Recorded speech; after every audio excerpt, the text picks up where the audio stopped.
overwhelmed by everything, colors and stuff. Yeah. So second game just starting up, and Here we are. the draft is about to begin. This time it's going to be Energy Esports playing on the side of the DotA, and they're going to have first pick, first ban. Slark again is going to go out immediately. He's very popular hero to ban now since 6.79. Yeah. And Bristleback once again banned out by Bravado. I wouldn't be surprised to see very similar bans. At least three out of the four will probably be the same. I'm wondering if Invoker, if they're going to get rid of him. Did you say it was Seam who is the man to play Invoker? Yeah, Seam on this Bravado squad and Odu on the other squad both play quite a lot of it. I think in the Join DotA League this last Sunday, they both played it during their games. So, yeah, respect bans in that regard. I don't know if we'll see it in this game again, because maybe we'll see Shanks wanting to show us his Invoker skills. Okay.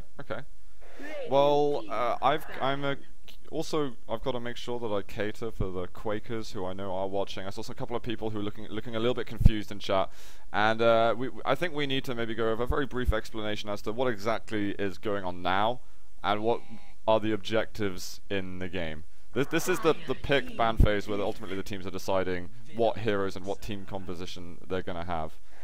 And you know, when you do watch Dota or you play Dota for the first time, it's kind of hard to get your head around, I think, exactly how intense and insane the dynamics in this game can be. Yeah, certainly. I mean, like any team game, there's always the raw individual skill and then the synergy which binds a team together. And you know, sometimes you have teams in lots of esports where like the individual players are not necessarily like at the same like level, but they synergize so well. And I think that's kind of where the power and energy were for a long time. They didn't have necessarily the best individual players, but they had Invoker. huge. Oh, there goes that Invoker. They had huge synergy between their players, and at the same time they began to play so much that their individual skill got up there, and that's where they kind of took over from the more established names, the more like experienced players in terms of like long-term South African competitive history. And with the move of like the fact that the move happened as like a 3+2 move, like that was really just huge, because it means that synergy just moves across with those players. That was like so crucial. I'm gonna make an analogy now for the Quakers. So hold on, I'm hoping this is about to make sense. Quake people, be prepared. So imagine you're playing a game of CTF, right?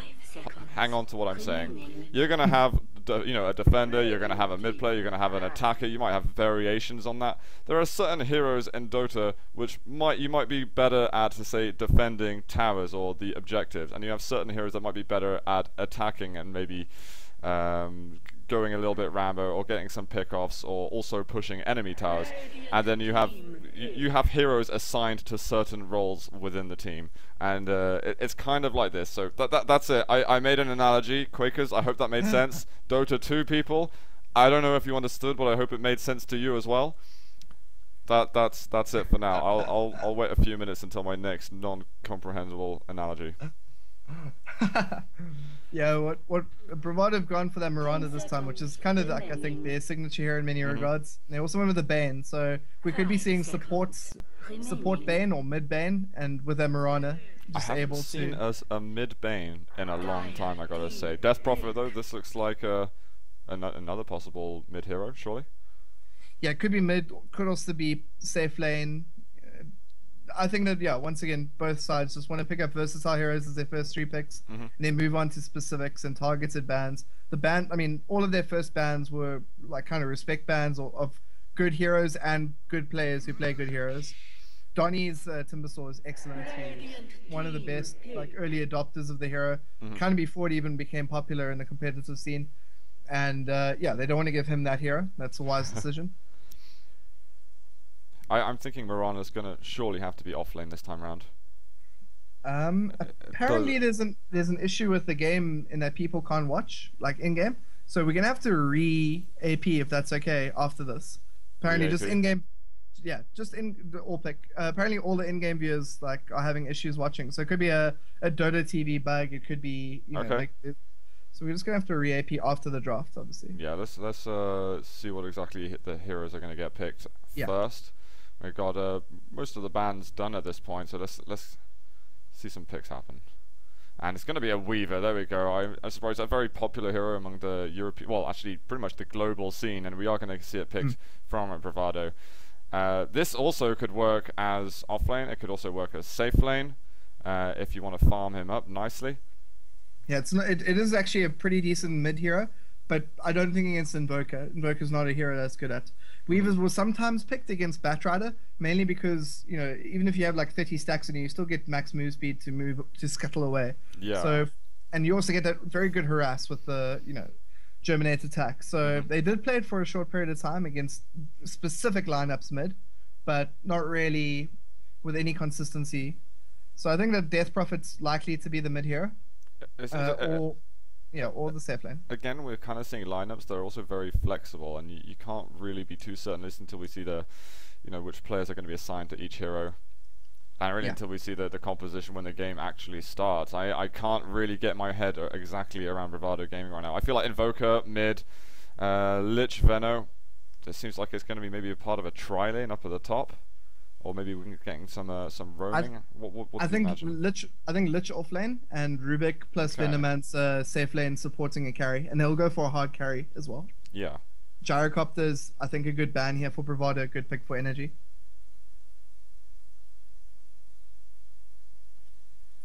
We'll see exactly what they're gonna pick in a second. Any team composition you're favoring right now? I'm a little bit more happy with Energy's like draft as on paper. They have very, very clear roles set up. They've got a strong solo mid hero who will do well against most of the heroes here. They've got a very, very strong offlane hero in that Lich, and their supports are top supports. Venomancer is one of the best supports in the game, especially since his Poison Touch was reworked. And Rubik is excellent against Weaver, able to steal Sakuchi from level 6 and move around with a level 4 Sakuchi. It's great. They've got good team fights. There's a lot of pressure on the Invoker, I think, not to lose his lane and to make sure that he gets enough control in his lane using Exhort and around the map with Exhort, but also a little bit of quest for his lane, and then having to like do that sprint towards maxing out Wex, so that you're able to get the big team fights spells such as EMP and Tornado wherever relevant. So I think that Invoker is the crucial play here. Shanks will be playing that, and he's very experienced in that role. At the same time, Seem very familiar with Invoker, so whatever hero he goes mid, he's gonna know. Oh, there we go. I knew it was going to happen at some point. We are going to be getting a Prophet. But I feel like this one's going to be a jungle Prophet, and I don't usually see jungle Prophets done in competitive games, at least not recently. I'm not 100% sold on that. It might be jungle / offlane. Jungle / offlane. Because if Weaver plays safe lane, and we have Death Prophet in the mid, and Bane and Murano are roaming, then Nature's Prophet might not necessarily go to top. That's something that was done before the patch went about 6.79 with the way in which creeps, like where creeps meet, means that there's more room for an offlane hero to get experience early. So I think we might see Nature's Prophet just go into the jungle, get level 2, and then whenever he needs to TP top, he can. Because they can see that there's a Rubik and Venomancer who are going to do their best to maintain equilibrium. And they also know that Lich is going to do a great job at keeping the bottom lane pulled back. But look at the pushing power as well of Bravado Gaming. It's almost terrifying. We've got a Gyrocopter right now who I think there's going to be a big reliance and to have some meaty items later on. But Death Prophet and Nature's Prophet, the Prophets, I think are really scary. Yeah, and Rubik can make big plays as well, stealing Rubik is going to be great. I think Zero might be the Rubik player though. I'm not 100% sure on that. Yep, that's who's picked it at the moment. Oh yes. Okay, that's just I had a little bit of a graphics bug, but then it came back. So apparently we don't need to re-AP. Are we all good? Everything's fine. So I know there's a 2-minute delay, so maybe it was just waiting for people for the delay to kick in. Yeah, it was. There is a bug that if you're casting a game, it doesn't always give you like the option and like the context within a menu like watch game on that caster. They've just got to click on a player and then watch game, and it'll be perfectly fine. So, that's why I didn't say anything until now, just in case there was some sort of issue. Okay. Well, while we're in a small pause here, I'm going to go ahead and introduce Energy. We've got on the Lich. We've got Random here. We're going to have Veno played by LGP. Klitzy is going to be playing the Gyro. Invoker will be played by Shanks. And Rubik, as you said, is going to be played by Zero. Down in the Radiant, we're going to be having Donnie on the Weaver, Lightsong on Morana, Bane here by the stand-in. who does not want to name himself, Seam on the Prophet, and well, the Death Prophet, should I say, and Nature's Prophet played by Flares. He had a great game with the Juggernaut last time round. I wonder if he can just be a massive nuisance to EN this time round. Again, you could say. The level 1 spells on the side of energy are much better though than Bravado. I mean, Weaver's got Sakuchi, which is good for escaping, but Arrow's, Arrow's a little bit flimsy, Sleeper's a little bit flimsy. Compare that to Gale and Lich if he doesn't skill a spell. If he happens to have Nova, and Gyrocopter's got the two best spells in the game at level 1 are probably Venomancer Gale and Gyrocopter Rocket Barrage. So that in conjunction with lifts, I mean, if they do happen to pick someone, which they're not going to, it'll be easy lifts, easy kills. It's not completely the same way as before. Last game round we saw basically 5 versus 5, but on opposite jungles. This time around EN are being a little bit more spread out, and BVD, I mean, they're kind of hoping that someone will get in their way. Sure, they're warding, but they don't mind picking up a kill if it's around. Yeah, also one thing to notice, items on Invoker, he's gone Null Talisman, he's been pulled 2 tangos, and he's gone for a healing salve. So he's not going to be rushing straight away for that Midas, which is quite good. And also Random Hero has gone into the top lane, and he's got Sentry Ward, so he's expecting off-lane Weaver, which is... So they are going to be farming up that Mirana in the safe lane. Yeah, or roaming and then maybe moving him to farm in a little bit. Flares also could move in there. And, yeah, weird build on the Invoker. I mean, obviously taking Sword level 1 extra damage, but generally being pulled a Null Talisman isn't like that common. Sometimes we see just the circlet, and people rush for that. We can see a mess going on in mid right now. Both teams are looking for ganks.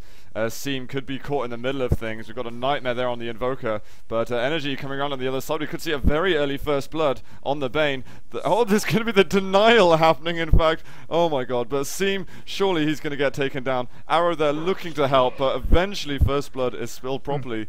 And Energy getting a great start to game number 2. The power of Gale, and I mean, you also saw how long the cooldown was on Nightmare there. 15-second cooldown. I mean, it's great if you want to set it up to start, but he just wasn't, there wasn't good positioning. I think it was a little bit too ambitious to go for it was, and getting the kill and deny level 1, huge. Yeah. Donnie's being cheeky in the top lane. I mean, pretty good start for like everyone except for that poor little Seam.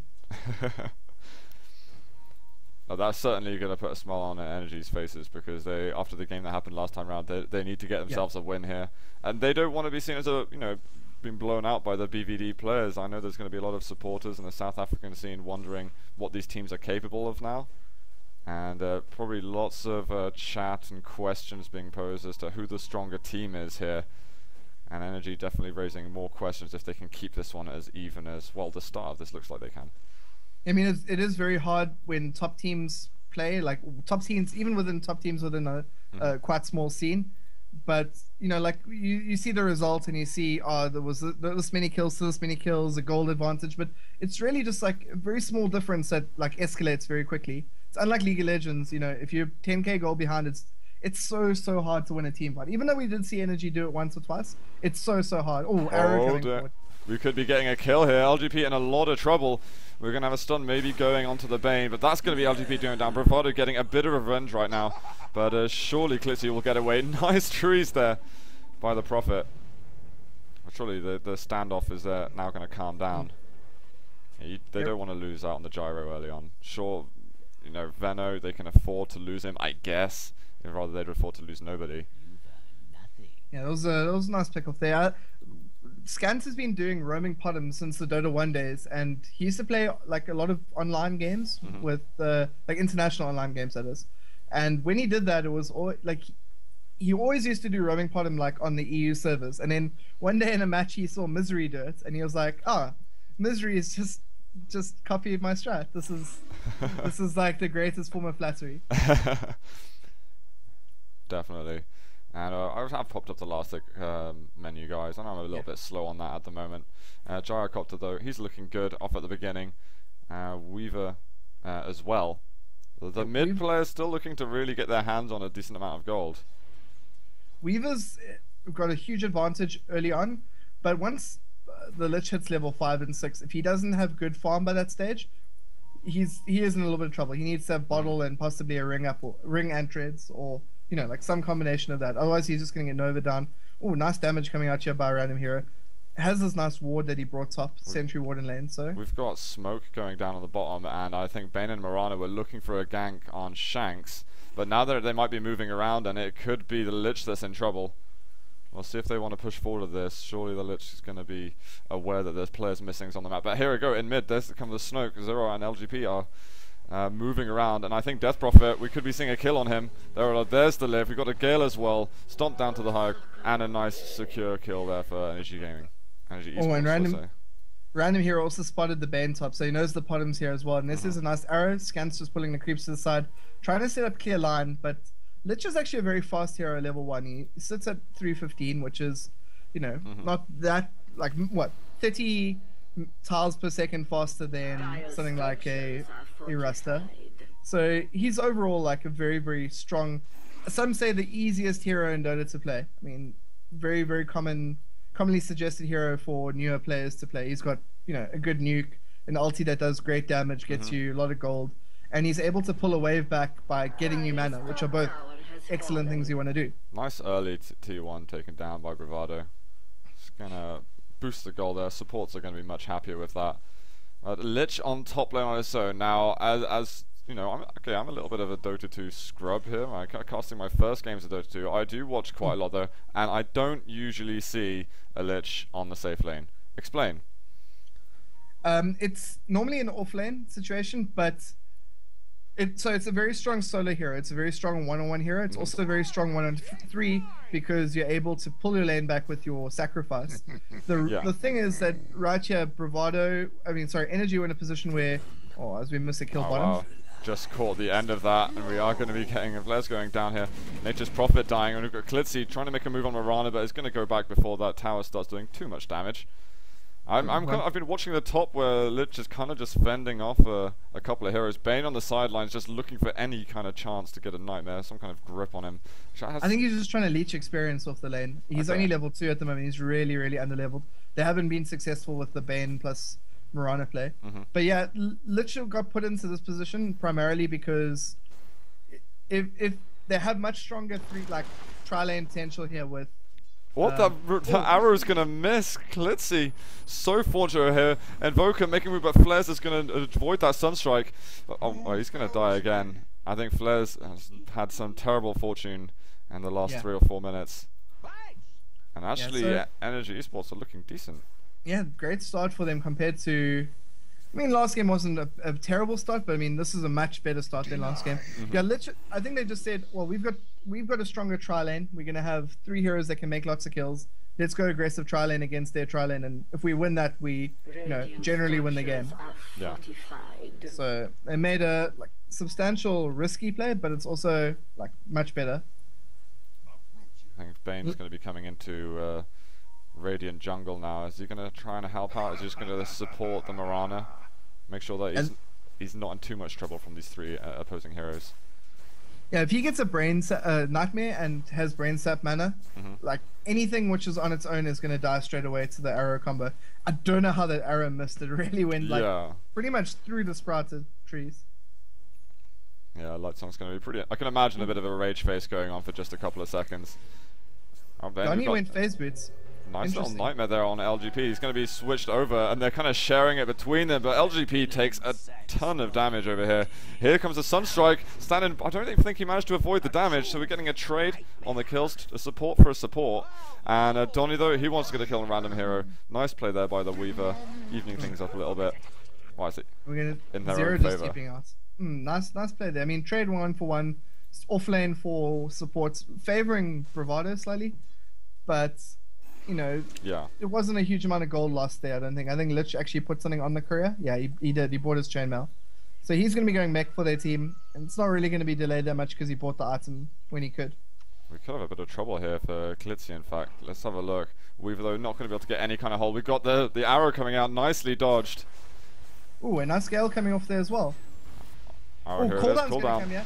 This could be troublesome. Flair's in trouble. He doesn't want to die again. It's been 3 times in way too quick succession. He's going to be able to get out of this. But Donnie, is he going to go down here? He overstepped the mark and got punished for it, just as he was actually starting to farm up really nicely and pick up some kills. That's going to slow him right back down again. I'm not a fan of phase boots on Weaver personally, but you know there are people have personal preferences in that regard. And more, I mean, there's a couple of guys. Oh, the nice stolen arrow attempt there. Zero trying to play some mind games with Scant. We've got another tower going down, and this is where we might see the pushing power of Bravado starting to become more and more overwhelming. Yeah, also remember that Lich's ulti is not very strong against Nature's. Like, if Nature Prophet moves in with a couple of treants, those are going to tank a lot of the bounces in the same way that other creeps and Necro units tank Luna ulti. Yeah. So, you know, can't really rely on that. I think what we haven't discussed is the mid lane, though. I mean, Seam going up. Yeah, we haven't really. Well, let's have a look. We've got a move on the bottom. Arrow going to come out and miss. Glitzy, can he get out of this one? Oh, just moved out. And we actually got the Dagon coming out on flares very early on. And Rubik actually dropped also. We've got a chase all the way up to the tier 2. LGP, he's going to fall. And Bravado, are they going to be able to even up the scores on the kills? Yes, they will. Just at the end. But, okay, sure, it's 7-7 now, but it's going to be pretty much all of the tier 1s falling for energy. Yeah, this is going to be, what, 3,000 gold advantage now? After this tower falls. And, yeah, as you were saying, like, they do have such good pushing power, and the response by that energy does have good heroes to deal with that. You can see wards are getting maxed out on the Venomancer. Obviously, Flak Cannon's getting maxed out on Gyrocopter. He's going the standard Gyrocopter build, and Rubik's also getting a couple of levels here or there. Once he hits level 7, he'll be a lot more effective because he'll have level 4 Fade Bolt. So there are good responses. And we also see that Invoker still hasn't had a chance yet to go for a couple of levels in Wex. No, he hasn't done it at all. But, you know, he hasn't died at all. He hasn't farmed that well. It could have been worse, but yeah, no, you're certainly right. It's not optimal. Like, he had such a good start against Seam, but he just hasn't been able to maintain that. He's also gone for the Forge Spirit. I think that if he tries to go for a couple of more levels in Quas, just to get up that second Forge Spirit, it's going to just delay his Wex too much, and he needs Wex to be able to get access to the standard spells, really. Oh, arrows coming in here. Oh, nice dodge. Last second cooldown. Gonna slow down flares. He doesn't have any... Sunstrike. It's going to be hurting quite a lot. We've got a stun here coming out from the Gyrocopter. But we've got more action up at the top. It's going to be Bane falling early on energy, trying to reverse things around at the moment. And Flares actually does get stunned. Are they going to be able to chase up quick enough? Arrow, last second there by Lightsong. This might save the Nature's Prophet.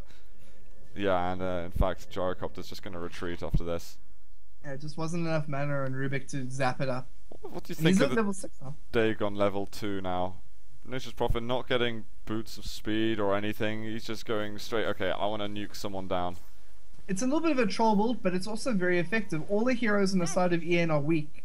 Like, very, very weak. And as a result, it's a situation where, you know, throwing your ulti and blinking and ulti Dagon one person's instantly dead, yeah. Flares, if you just, yep, there it is. Dagon, zap, he's going to fall so fast.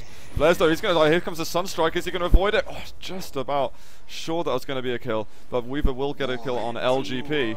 Oh, Flares, he did die after all. I missed that one down the bottom. I was watching a Venomancer drop, but there it is. Time lapse from Weaver. This should be keeping him alive for as long as he needs. And nice spell to steal by Rubik as well. Stole a time lapse. Yeah. That's alright. You can get a couple of spells off, time lapse. Yeah. And also, if you're in a position to steal Sakuchi, you're also going to get away. Seems farming the most. I mean, in terms of last hits, he's well ahead of the Gyrocopter and very well ahead of the Invoker. He's having a good time mid. I mean, despite the early gangs that came in on him, he's put his team in a position where he's got like one item for team fight. He's pushed his mid tower. He's doing his job. And, I mean, Seam gets things done in that regard, like in every game. He's one of the most consistent players and one of the reasons that people regard him as the best solo player in the country, if not one of the best countries in the world, players in the country. I see. Oh, that arrow, that glancing arrow. Is this a bait? Is this a bait? I think that they might be baiting here. Yeah, Lightsong, he's going to move in, but he's going to leap straight out again. Seam going to eventually fall back. They got an arrow. Oh, narrowly missing. I love the plays I'm seeing from Zera, to be honest. His Rubik is very interesting, making some good moves, but another arrow, just left, right, and center. Flair's making move in. There's the Dagon, zapping down the Lich. LGB, he wants to TP out. He will make it. Rubik trying to run himself away, and there it is. Look at this clutch plays that he's making, just keeping himself alive. But at least being chased down. The jukes, man, the jukes. And is this going to be enough? Ooh. Is Rubik going to try and turn around? No, he won't. If- He's so weak, man. The funny thing is that if two heroes like that walk into each other, at least this was, if the two heroes walk into each other both with Sakuchi, they kill each other. But I think it's the hero which casts Sakuchi first, which gets checked first for whether it does damage. Oh, so I think see. they'll both kill each other, but I think that one will get experience and one won't. Oh, there's Klitzy moving in as the rocket barrage. A lot of weak heroes. Sunstrike, though, seem going to be evading that one. And now the Invoker actually might be in a little bit of trouble. Is there enough damage output to take down Seam? Flares. Wow. He does get the zap off just before dying, so it's a kill on the Rubik for, well, almost a suicide then. And Donnie's doing a lot of damage here with these phase boots up, but you know, just not able to, I think the term is max YOLO as much as he'd like. Are the levels of YOLO not high enough in this? Dude, yeah, I think that they could make a lot more kills on this Bane. He's very weak at the moment. Cold Snap. He's still not level 6. Yeah, exactly. He's like 7 creeps. I mean, even the Venomancer's, who's sitting at 1 for 5 for 7, has picked up his 6. He's nearly close to 7. And now we're going to see this mid-game counter push coming out by the side of Ian. They've got the Forge Spirits that up on Shanks, and now he's finally getting levels in Wex. They've got the wards. They've also got good creep clear in the form of the Gyrocopter cooldown and Fade Bolt. So they're able to do some good work, and I think that they need to pick up some towers to stabilize. Yeah, I was literally just about to say that they need to start getting some of the damage on towers, which they're doing, but they need to translate that into some actual, you know, objectives being complete. I really like what I've been seeing from Lightsong's Mirana. I mean, sometimes being countered by the Rubik, but he's going to send one into the distance, going to be hitting nothing but thin air. We've got a smoke actually here from Ian. Are they going to try and take down Prophet? I want to see actually. Is Prophet He's got his picked up level boots 3? now. Oh, he got the boots at last. Level 2 Dagon's enough. Uh-oh, he's in Cold trouble. Snap coming off. He has the Gale. This has got to be a kill. Nice Sunstrike at the end. Nice play by Shanks. I mean, he's also looking to be going, I think, either Dagon or he's going for Aghanim Scepter for himself, but I don't think he goes Staff of Wizardry if that's the case. Zera, oh, he drops down so fast. It could be Yules, but I don't think that that's a good decision in this game. Look, Bane there making some massive plays, in fact. Using his Brain Sap very effectively, getting himself a kill, and then, well, Fiend's Gripped. Perfect. It could be Yules, as, yeah, I think Necro's a much better decision. Yeah, I think Statsman Congo got it right there. I don't think it's Yules. I mean, it is an item that we always see Shanks go, but I don't think that he will in this game. I don't think it's the best decision. He's rushing away. We've got Prophet here. You've always got to be scared of that Dagon. He's waiting for the damage. Kill still. Oh, he won't make it, but he will get the right hit in the end. Oh, we've got a little pause here. It's not Donnie again. Yeah. Was such a liability. Sort him out, guys. I jest. I'm not too cruel. Yeah, I just sent you a message on Skype. I don't know if I think it's like significantly important enough to read. I'll just take us through some of the stats while you have a quick squiz at that, okay? I heard that Detroni, actually, I think one of the managers of Bravado, he's trying to sort out some giveaways. Yeah. So I think we can sort that out, like as we get towards the end of the stream. But yeah, let's wait for at least this game to be over. We'll see, you know, regardless of whether or not it goes to a tiebreaker or if it goes 2-0. Yeah. And at the moment, actually, let's have a look at some of the advantages. Bravado, again, they're managing to sneak themselves into the lead. Over 5k gold advantage, 4k XP advantage. Yeah, normally when you see a differential like that, it either means that, you know, more gold than experience. It means that either you're seeing a lot of 5 manning, or you're seeing a lot of early towers going one way to one side. So in this case, it's a little bit of both, a little bit of 5 manning, a little bit of towers. You know, very commonly you see like a ratio of 1-to-1 between gold and experience advantage, and when you see differences, it's, you know, obviously because of slightly different situations. Like sometimes a team will be like way ahead on experience but like even on gold, and that's because, you know, they've been split pushing, or they've been playing, they've always been like playing run and hide, or the opposite of that is when you're playing 4 protect 1, where all your players are just trying to make sure that one like super carry like a Spectre or something like that is just farming, and they're just making sure that he doesn't get ganged. So this is the scoreboard. The stats indicate that it's a little bit of early game pressure, a little bit of early towers, and that's really the case here. The mid towers dangerously low. LGP's trying to keep it up. I think he needs to pick up some arcane boots though to be able to combo. Like him and the Bane are really poor. Yeah, let's have a look at the net worth. Bane though is not as poor as in fact the Venno and the Rubik here on EN's team. I'm looking at Klitzy. He actually does go for the Helm of Dominator this time. He was playing Luna last time round, I believe, and he didn't go for that. And now he's going to go for the BKB next. Let's see if he can get a decent time on it, and maybe even get some of those ancient stacks building. Yeah, no one has had a chance to stack for him yet, and yeah, Biostandon's got a little bit more gold, but that's just because he's got 600 gold from the 3 towers that have been taken. Yes, that's really like where it's at. If Ian can get some towers themselves, then they're going to see the supports probably evening out a little bit. Got a cooldown, just a warning shot. Don't come near.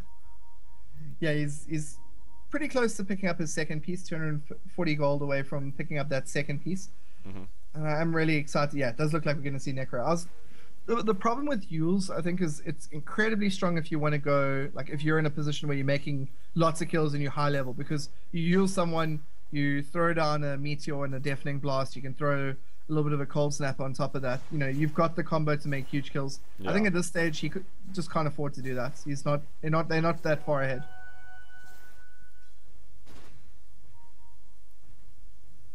Let's have a look at Donny though.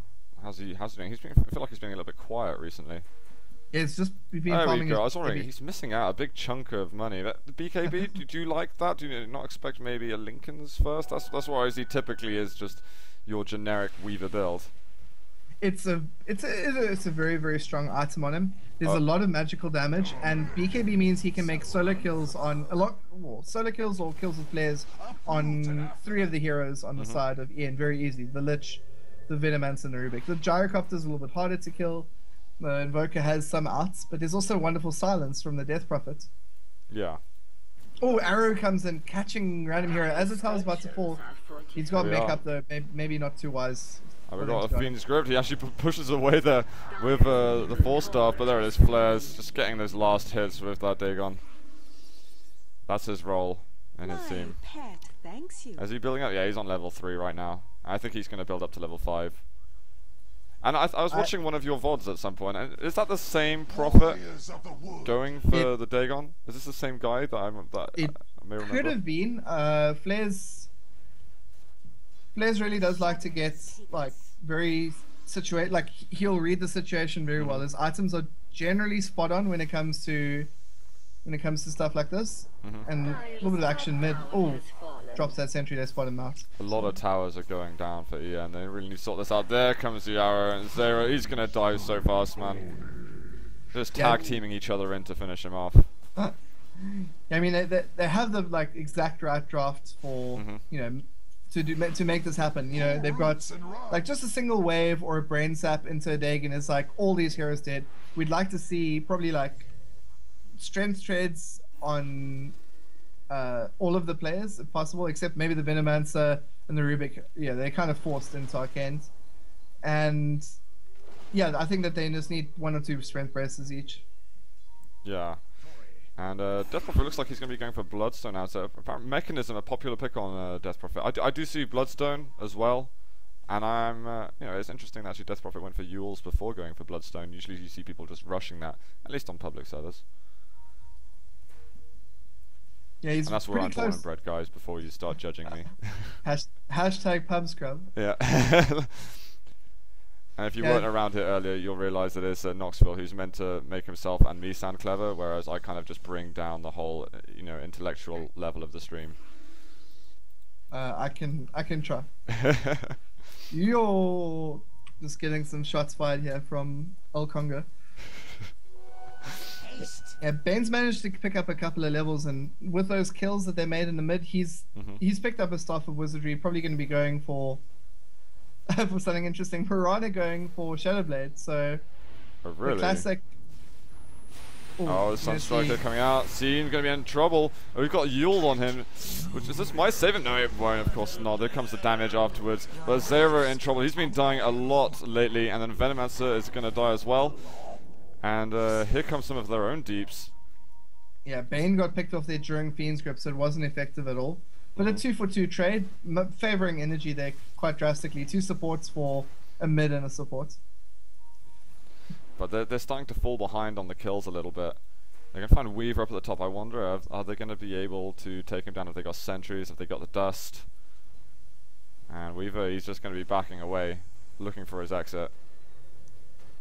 So annoying to take down a Weaver. Yeah, no one. They also don't have like a de facto gem carrier. Like Gyrocopter's going to need all his item slots. I mean, he does have a single tango that's still shared that he can use up, but I mean, he's going to want to be picking up, 6 slots as soon as he possibly can.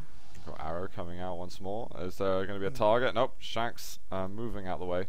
Gyrocopter has got his BKB as well. Yeah, he showed in the last fight. One thing to note is that you can still sprout the ground around him, so that's I think why he's got that tango shared on him, just so you can always get out of sprouts. Yeah, definitely good thinking there. What item do you think Gyro will go for next? It's between Butterfly and MKB.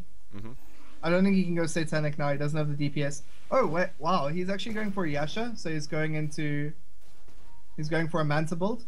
That makes a lot of sense if there's like a lot of silence coming out on the side of Bravado. They do have the AoE silence, Nature's Prophets.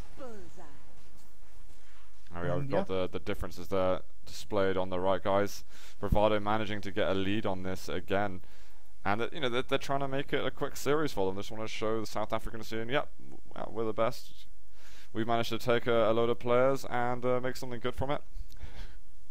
It's always very hard to say, after there's team switch arounds, especially in the FPS scene, you just don't know how the players are gonna gel. I don't know if you follow Counter-Strike at all, but the Na'Vi lineup lost two of their players and got 2 replacements, and the results have just been very, very bad since. Yeah, I know that both of these teams that we've got here are still kind of getting used to their new lineups. So I'm not going to be surprised if we do see EN losing, but then coming back real late, come into the DGL, and show some new strengths. Maybe get a 2-0 on Bravado next time round. I think we did have an arrow happening there, but no kills as of yet. It's just Bravado trying to take down the last tier 2. But they're being careful, don't want to overcommit.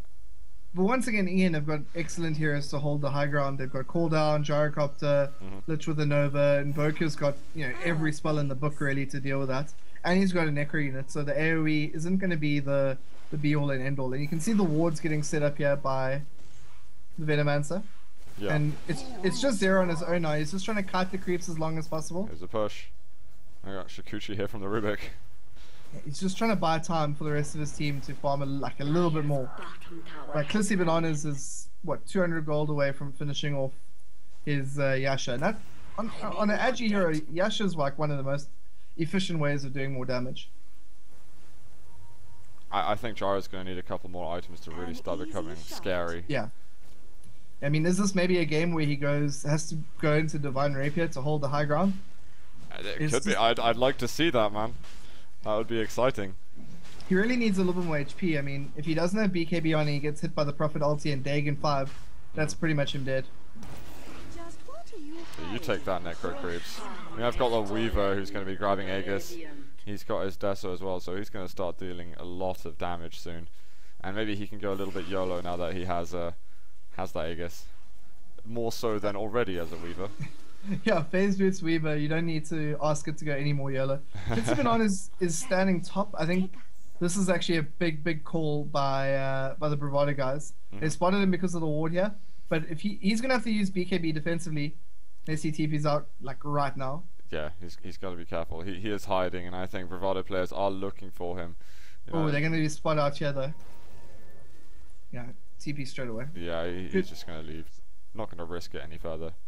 I don't even know why he'd want to be there as soon as he saw them all on the top lane. Just go quickly grab the farm elsewhere. If he saw the energy players pushing mid towards the tier 3, he would push one more wave top and then TP back. Just so that there's always that constant threat that if Bravado, like even if the fight's a draw, there's a chance that this top tower takes a lot of damage or falls.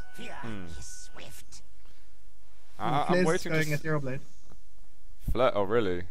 Yeah, Oh, so Nature's man. Prophet is going to just be able It's to trolling. pick a support. Yeah, one support's dead. I mean, I'm sure it is effective, as you pointed out, but it is a little bit of a troll build, Yeah. I gotta say. I'm waiting to see Lich make a use of a great ult, to be honest. Get a cooldown, mix it with a...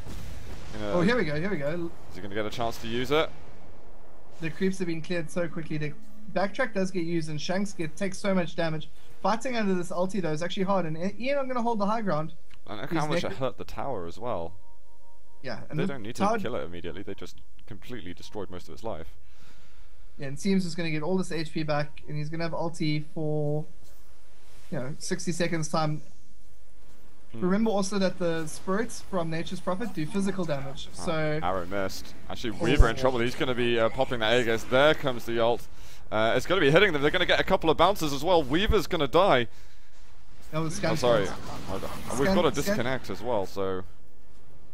Misread by me. We've got a buyback there by the Mirana. I'm surprised we haven't seen comeback, but there we are. He's dead, so I guess they don't need to pause anymore. I don't know if he died because he was lagging. I think he might have died and then said... No. I think he might have died and then just using this opportunity to try to fix his internet. His line was... I see. Like, line and PC were lagging. Got it. Yeah, that was a great fight. Scant actually got...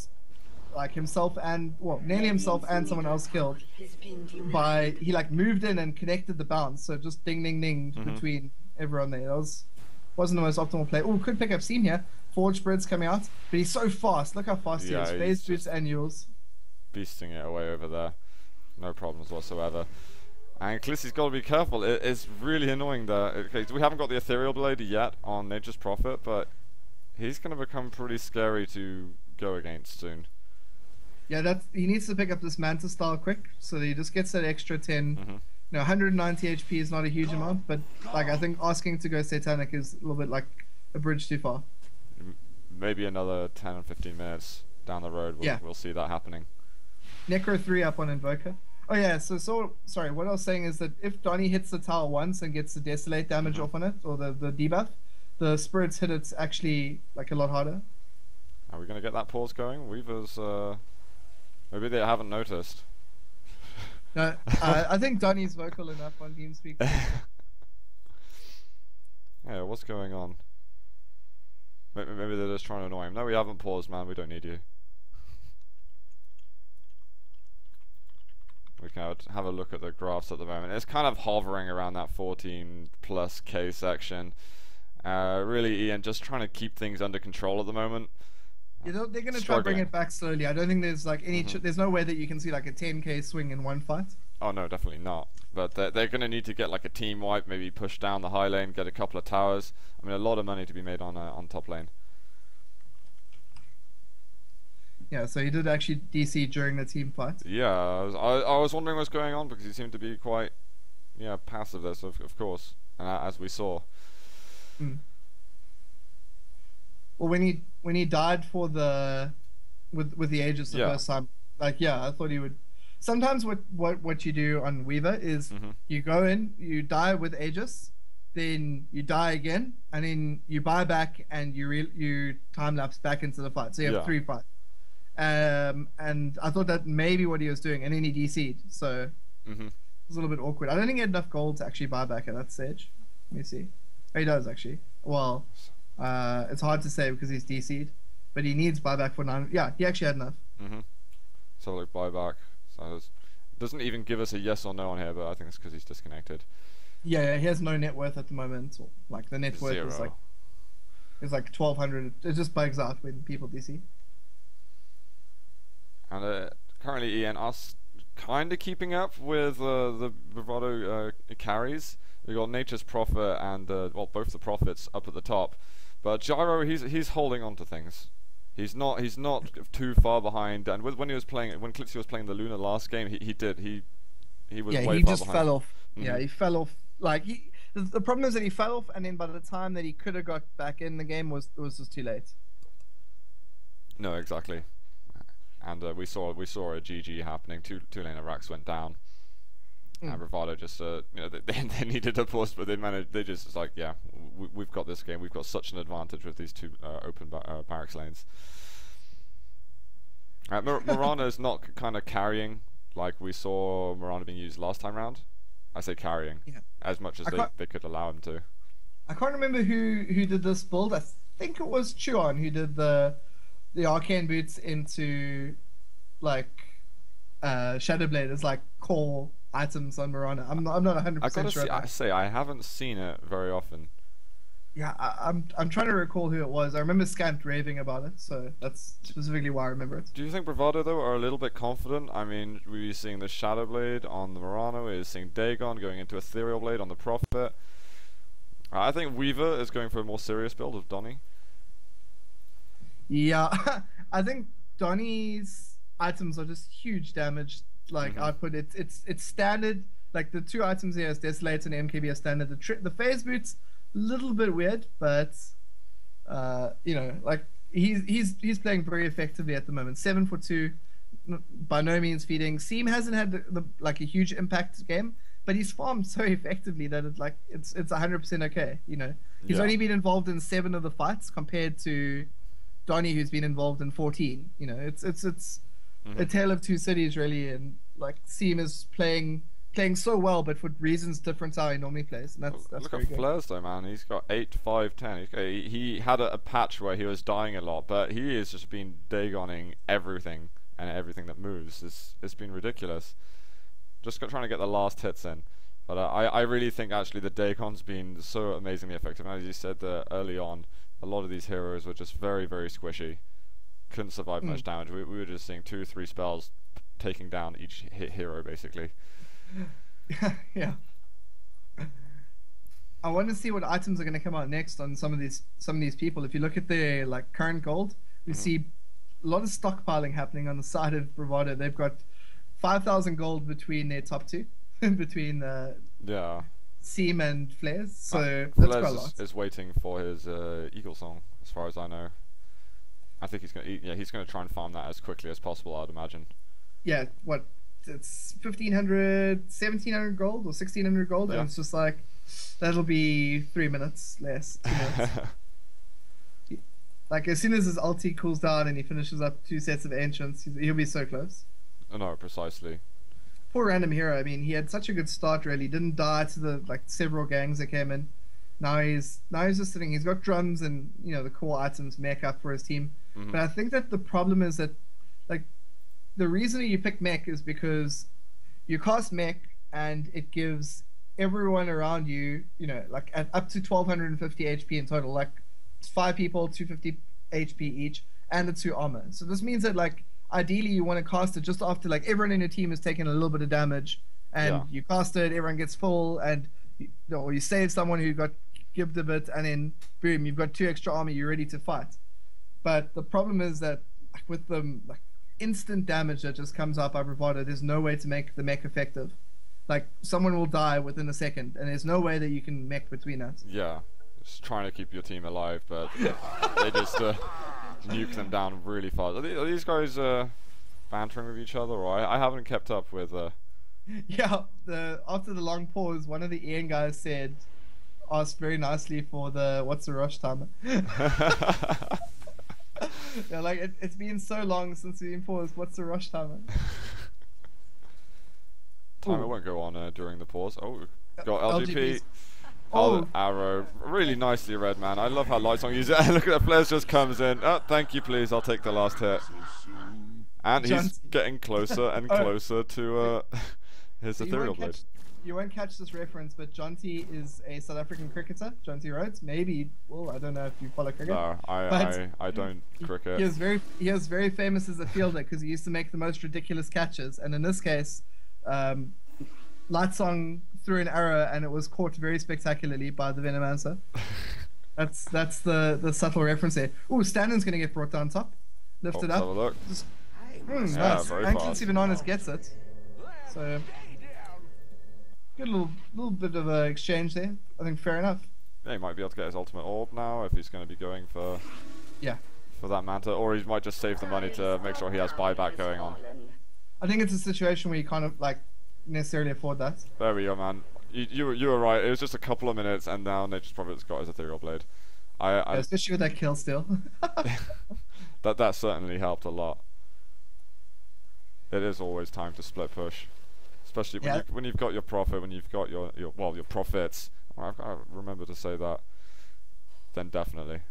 And this is where it's really annoying for Ian. What do you do now? You're kind of almost closed off in your base. You've lost all your tier 1s, tier 2s. How do they make it back from this? It's like the question that was asked last game. I think it's more possible, but give me answers. What Bravado's doing now is they're just containing Ian. They'll make picks where they can. Oh, Ian are smoking up at the same time that there's a Oh gosh, look at that. Oh, and the arrow comes in to finish off the job. This time it's the kill secure from Mirana. Here it is, we've got the Lich ulti and a cooldown. Decent amount of damages. Prophet, is he going to be able to survive? Oh, here it is, Sunstrike.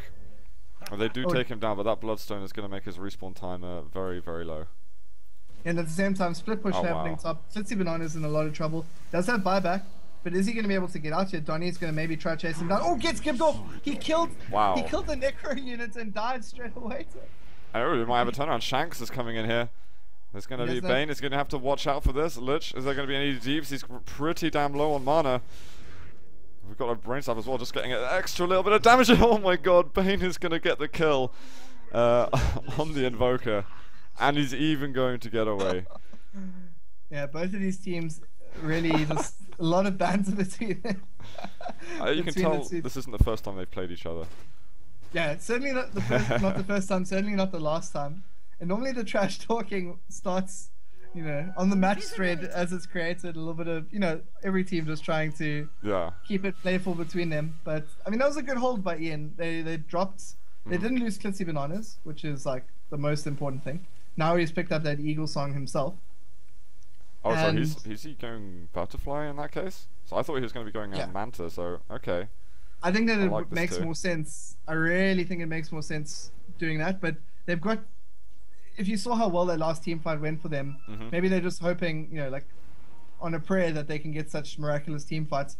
Flares came in, didn't get the kill straight away. Scans had to use arrow, and they had a wonderful wombo combo, you know, call down, Lich ulti. It just did so much damage, and the little bit of a swing down I would expect in the gold. Yeah, just stabilizing. So let's have a look. XP there, stabilizing, but it's still, you know, dangerously not in bad. A good place. Not in a good place at all. I mean, people who put their money, their rares, and their keys on Bravado Gaming will be happy with how this game's gone so far. Yeah. So, and while we're at it, should we just say thanks to DotA2 Lounge for putting this game up, getting some good exposure, especially Honey. Oh, hang on a sec. We might be seeing a kill over here. I think let's just pop his ult over there. Correct me if I'm wrong. Yeah, he did the burst damage. He did it because the first hit's a mini stun, so it stopped the Fiend's grip that was going onto the Invoker on the low ground. And Flares is going to get brought down here, actually. Oh yeah, there we are. Nice work here by Glissy. This is some good pickups. We've got Weavers disconnected again. Ara's teammate's going to support him with the F9. Scanport Mask of Madness on... Donnie, what are you doing? I think they're controlling him anyway. They're like, well, it doesn't matter. Oh, just getting away there. And Klitzy needs to survive. I feel like if Klitzy dies even once, it could be the end of at least A lane of Barracks. Yeah, he's got the Talisman of Evasion, so 25% evasion is one of the most cost-effective ways of, you know, buffing up your HP. Oh, Zero's just going to get caught out here. Court's trying to be a hero, and yeah, could be counter warning Scans. Gotta watch out. I missed that one. I'm sorry, guys. It's all good in the hood. I mean, you got first blood, so you're better than Toby in that regard. Yeah, I didn't miss out on the first blood of the first game of Dota stream on the channel, man, so I am so relieved by that. Are they going to just micro Donnie's character? I know that Skant used to do this a lot on Twilight, because like the Dota 1 servers, whenever people would disconnect, you know, like people would still play on, and he would often micro very effectively multiple heroes. So I would expect it's him playing it. Or maybe Flares, if Flares is like in the jungle, woodsing, you know. But yeah, actually I found out, thanks very much to one of the Bravado other team, the Bravado, I don't want to call it Bravado first and second team, because that's not what it is. It's like the Bravado, like, Team X and Team Y. Like, I don't know what the names are. Is that better? I'm not sure. Yeah, well, Team X A, and Y Team is B. like Team A imply like A has the implicit like A is better type of thing, whereas X and Y are like neutral. I guess you can call it Team 1 because they were the first Bravado team, and then it's Team 2 because they're the second one to come to existence.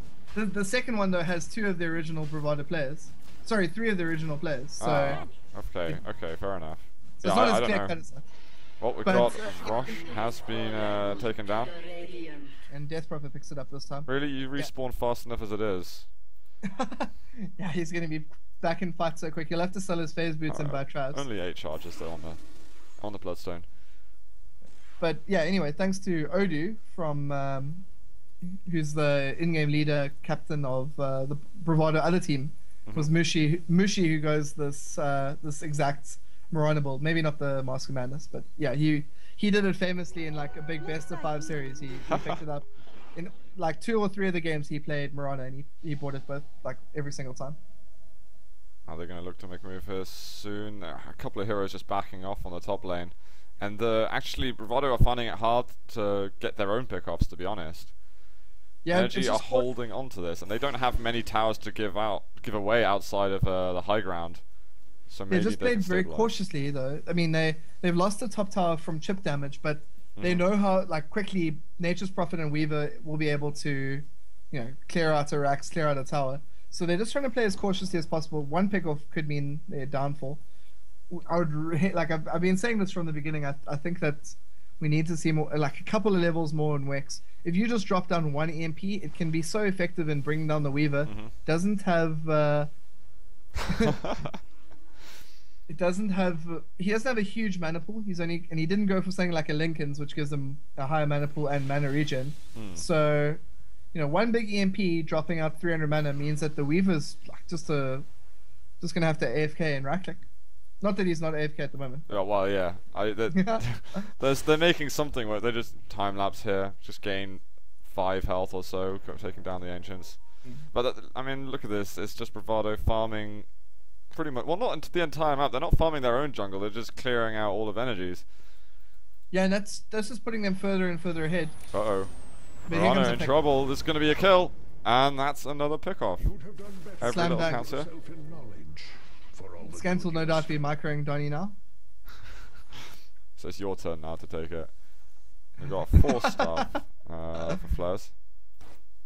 Oh, yeah. I think he's just sick and tired of being galed, and that means his death. At least now if he has that 4 staff, he's able just to keep his positioning closer to cliffs, able to, 4 staff to the high ground, 4 staff out of a Lich ulti, or... Yeah. Lich has actually gone a Necro book as well. Yeah, Mass Necro book is a very popular thing. I don't know if it's necessarily... Like, I wouldn't suggest it's the best thing, but in Dota 1... the rules for tournaments limited you on how many sheep sticks necro books you could buy, and yeah, there was a limit of I think 2 necro books per team. I see. But I mean, obviously 5-man necro book now if you want. Yeah, you can. I mean, it was at a time when necro book did a lot more and was like the heroes that were very popular at the time were things like Kunkka. Yeah. So 1 pirate cleave with crits, and you're gonna die because you're gonna kill 2 necro books or 3 necro books. Yeah, I can imagine that being pretty freaking painful. And Tidehunter also was like one of the most popular heroes. Oh, we've got a play down here. Flez is going to be able to get out of this. He is just about going to manage to teleport out. Yeah, that 4-star saved him. And he just got that just 60 seconds ago. Instant value. This Shank's going to be able to push this lane out a little bit. I mean, all of Bravado are up on the top lane. Well, I think most of them at least. Yeah. And also don't forget Necrobook 3, very, very strong against the lineup that we see here. The Potom ulti, Weaver, all this and Viz. And also they're right there to just, there's a lot of stationary units in team fights. Like the Bane is almost always going to be trying to channel ulti on a big hero. Ooh, is this maybe a pick-off? Yeah. There it is. We've got a stun as well, but Yule's used at the same time. And oh my god, here comes Flares in with the Ethereal Blade, with the Dagon. We've got a cooldown now. We've got Exorcism, but it is actually a lot of damage being done by Clitzy. They've lost out on the Rubik, but can we get another kill? There it is, the Aegis being popped. And there it is, energy can drop it back now. They've lost a couple of supports.